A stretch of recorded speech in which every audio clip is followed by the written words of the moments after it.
الحمدللہ نحمدہ ونصلی علی رسولہ الکریم اما بعد فاعوذ باللہ من الشیطان الرجیم بسم اللہ الرحمن الرحیم۔ اللہ تعالیٰ سے دعا ہے اللہ تعالیٰ صحیح طریقے سے بات کہنے کی، سننے کی، سمجھنے کی، پھر اس پہ اللہ تعالیٰ ہم سب مسلمان بھائیوں کو عمل کی بھی توفیق عطا فرمائے۔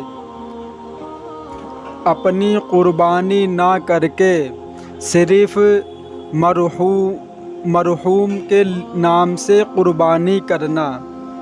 سوال: میرے شوہر کا بزنس پہلے کے مقابلے کمزور ہو گیا ہے۔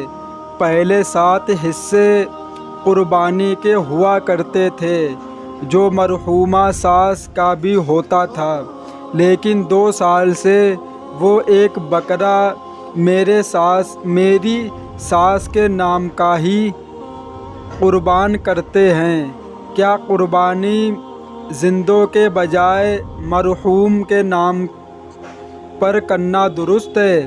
جواب: قربانی اسلام کا شعار ہے۔ یہ ایک اہم عبادت ہے۔ ہر سال لاکھوں مسلمان حضرت ابراہیم علیہ السلام کی سنت اور حضرت محمد صلی اللہ علیہ وسلم کے حکم پر عمل کرتے ہوئے اسے انجام دیتے ہیں۔ حضرت ابن عمر رضی اللہ تعالی عنہ بیان کرتے ہیں کہ ہجرت مدینہ کے بعد رسول اللہ صلی اللہ علیہ وسلم 10 برس زندہ رہے۔ ہر برس آپ صلی اللہ علیہ وسلم نے قربانی کی۔ جو شخص قربانی کر سکتا ہو پھر بھی نہ کرے، وہ ہماری عیدگاہ کے قریب نہ بھٹکے۔ اسی اہمیت کی بیان پر فقہ حنفی میں صاحب استطاعت کے لیے قربانی کو واجب قرار دیا گیا ہے۔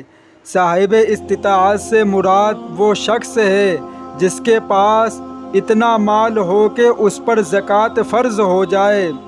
دوسرے ائمہ قربانی کو سنت موقدہ کہتے ہیں۔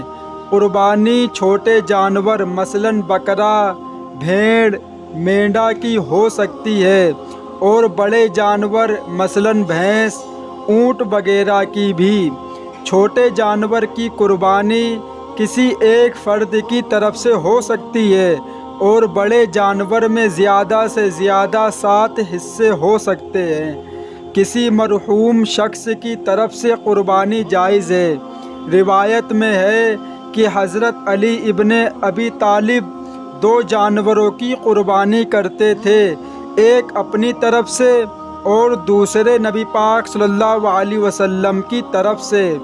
دوسری قربانی حقیقت میں قربان کرنے والے کی طرف سے ہوتی ہے، البتہ اس کا ثواب مرحوم کو پہنچتا ہے، اس لیے کسی کے اس کے گوشت کا کچھ حصہ قربانی کرنے والا خود بھی کھا سکتا ہے اور باقی دوسروں میں تقسیم کر سکتا ہے، چاہے وہ مالدار ہو یا غریب ہو۔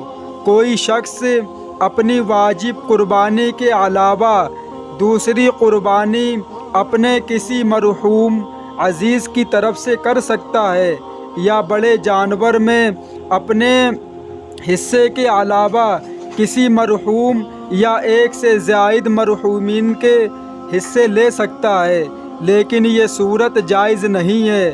وہ اپنی قربانی کو نہ کر کے اور صرف کسی مرحوم یا مرحومہ کے طرف سے قربانی کرے۔ اپنی طرف سے قربانی کرنا واجب ہے، جبکہ دوسرے کی طرف سے قربانی کرنا نفل ہے۔ واجب کو چھوڑ کر نفل پر عمل کرنا دانش مندی نہیں ہے۔ میرے بھائی، اس بات سے یہ سبق ملتا ہے کہ انسان کے اوپر جب قربانی واجب ہو جائے تو اس کو اپنی قربانی خود کرنی چاہیے۔ کیوں کہ اللہ تبارک و تعالیٰ نے انسان جو زندہ ہیں ان کے اوپر جو مالدار ہیں قربانی واجب قرار دی ہے، لیکن جو دنیا فانی سے رخصت ہو گئے ہیں ان کی طرف سے قربانی کرنا نفل ہے۔ یہ بھی دیکھا جاتا ہے کہ انسان اپنے واجب کو چھوڑ کر اپنے مرحومین کی طرف سے قربانی کرتا ہے، تو ایسا کرنا غلط بھی ہے اور ایسا کرنا صحیح بھی نہیں ہے۔ پہلے آپ اپنا واجب حق ادا کریں، اس کے بعد دوسرے کی طرف سے قربانی کریں۔ مطلب گویا یہ آپ کو دوبارہ ہم سناتے ہیں، کوئی شخص اپنی واجب قربانی کے علاوہ دوسری قربانی اپنے کسی مرحوم عزیز کی طرف سے کر سکتا ہے، یا بڑے جانور میں اپنے حصے کے علاوہ کسی مرحوم یا ایک سے زائد مرحومین کے حصے لے سکتا ہے، لیکن یہ صورت جائز نہیں ہے۔ وہ اپنی قربانی تو نہ کرے اور صرف کسی مرحوم یا مرحومین کی طرف سے قربانی کرے۔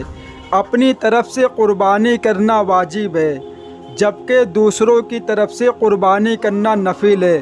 واجب کو چھوڑ کر نفل پر عمل کرنا دانش مندی نہیں ہے۔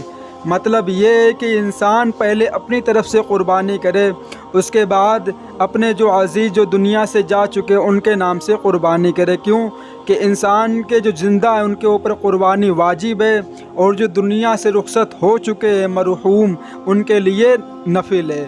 اللہ تعالیٰ سے دعا ہے اللہ تعالیٰ ان سب باتوں پہ ہم سب کو عمل کی توفیق عطا فرمائے۔ وآخر دعوانا والحمد للہ رب العالمین۔